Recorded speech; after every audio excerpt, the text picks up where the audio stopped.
right in the middle of testing, and I'd like to introduce Mark Halls, who's going to kind of take you through from where we are today to when you guys get on the ride. Okay, welcome. I'm going to take you through what our testing is.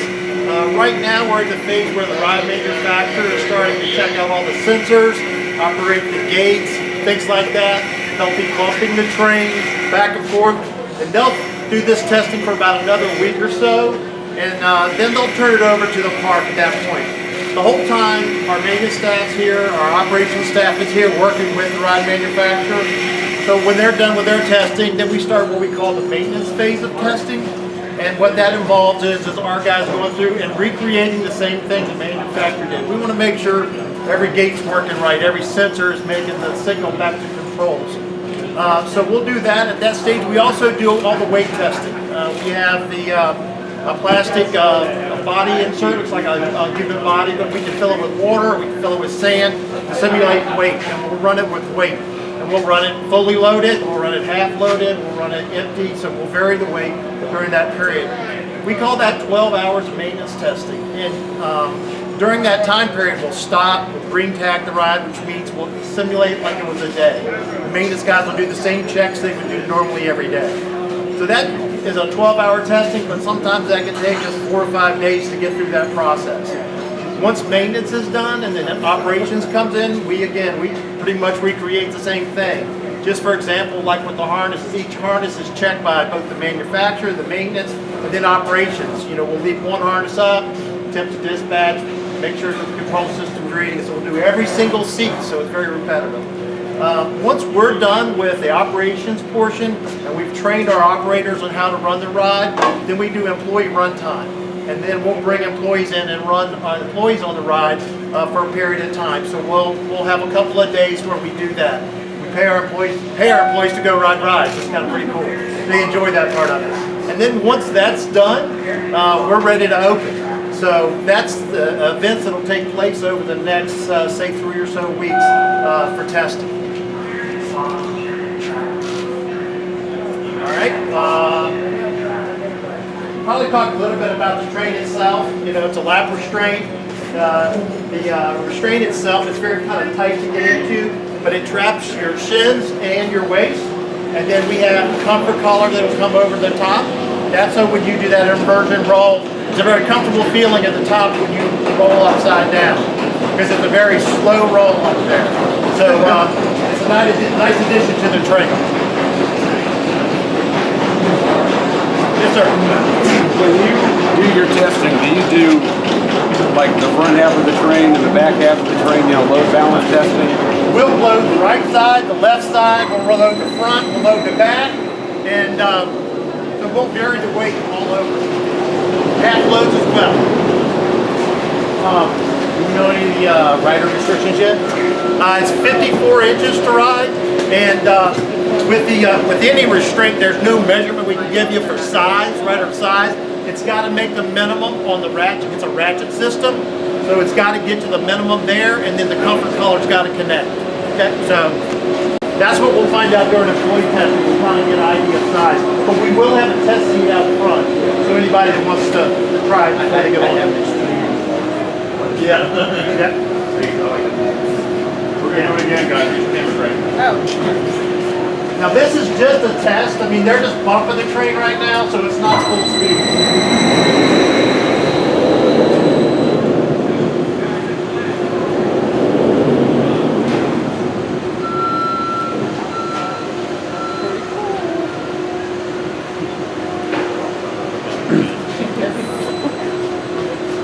There you go. My giant forehead is not happy.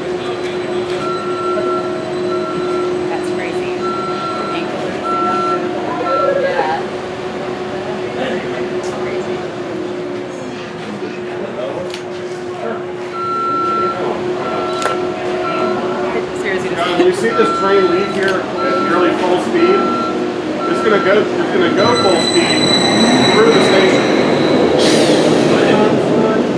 So it'll go up, it'll go back, and then it'll fly through the last time and send it all the way around. So while you're sitting here at this gate, you're going to see this car fly by us at 5 miles an hour. You're talking about having a bad hair day after that gets through, right?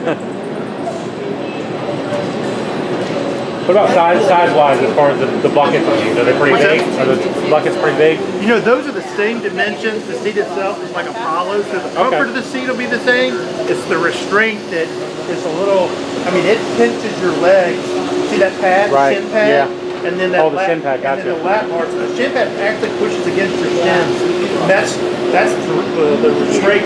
The comfort collar is just for us for comfort. So really, it's Not really that's what structured. traps you in. Yeah, that's the shin pad. About your arms. Yeah, it's tight.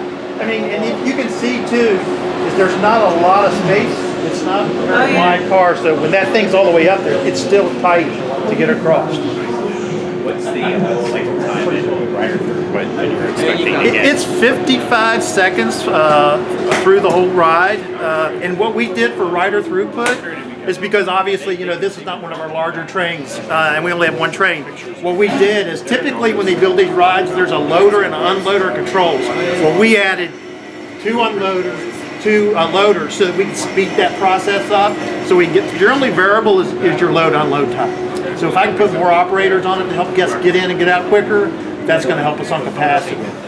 Theoretical is right around 700. You know, typically you never get theoretical, so we're thinking it's around the 600 range.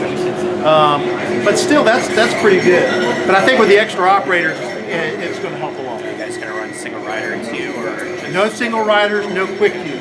Because this just doesn't, I mean, it's not fair to the people who wait in line for one with a 600-hour capacity. The only way to get the quick queue, we did allow our merchandise staff. They're going to have the Flunko games that we had during Halloween. The grand prize for that will be quick queue for this. So, but we just couldn't afford to put it in the program. Yeah, it's just too much. The small rides, that would just be a quick. I wonder what the weights are going to be like. Well, anytime you have a new attraction, it's longer. Yeah. Year 2, it gets a little bit better, but year 1, it'll be pretty long. It'll be worth it. We always adjust our schedule, so this village will open earlier because there's the new ride. Yeah. So as soon as this ride opens, the village opening time will change to focus on this area. Yeah. People are going to be speed walking. So the over the shoulder is not really holding you. It's more for comfort. it's feeling. Yes, it's comfortable. Make it feel like you're being held in. Yeah, and when we went to the factory, they made a chair for us, and they hung us upside down in it. Oh, really? So we could get that feeling. So we just this will make you feel more comfortable. There's a major difference riding with it and without it. It's you know, it takes a little of the pressure off your waist and distributes it a little bit. Gotcha. And it doesn't. For most people, unless you're a very large person, it's not going to fit tight across you. It's actually going to sit off you a little bit.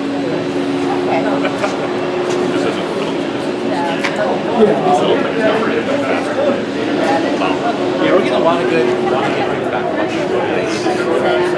don't know if there's a good angle for that. Can you talk a little bit about, this isn't the completed car. This is not what guests are going to see when. Yeah, the theming that's, there's panels that'll go on the side. These panels right here mount to the side of the train, so it'll still have its color. The nose cone fits on the front of the train, so it'll have a front on it when we start to test. So that'll add a lot to it. Then there'll be, you know, obviously the deck and all that'll be painted as well. And the exit side is just a single gate. Everybody will funnel up on the other side. The operators are at each end of the station. Do you guys anticipate having like a video or some Actually, when you stand here, there's 3 42-inch monitors hanging above the train that tell you about rider requirements, how to get in the train. We're shooting this video. We were not going one time.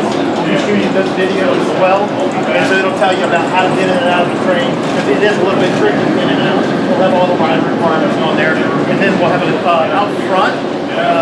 When you enter the queue line, which is about where that piece of equipment is, there'll be a monitor out there as well. How do you expect the 3 trains to do versus the 2 trains? Well, we did it to increase capacity, Right. Because the 2 train obviously would, and there was a lot of discussion about do you do a transfer track? and we felt like we didn't want a lot of moving parts, so adding the third car actually helped with that. Got us some most of our capacity that we wanted, and then you don't have all the problems with a transfer track, because you know a lot of times a sensor will go and then you got downtime. This ride doesn't have a lot of sensors, and so uptime should be better. Good.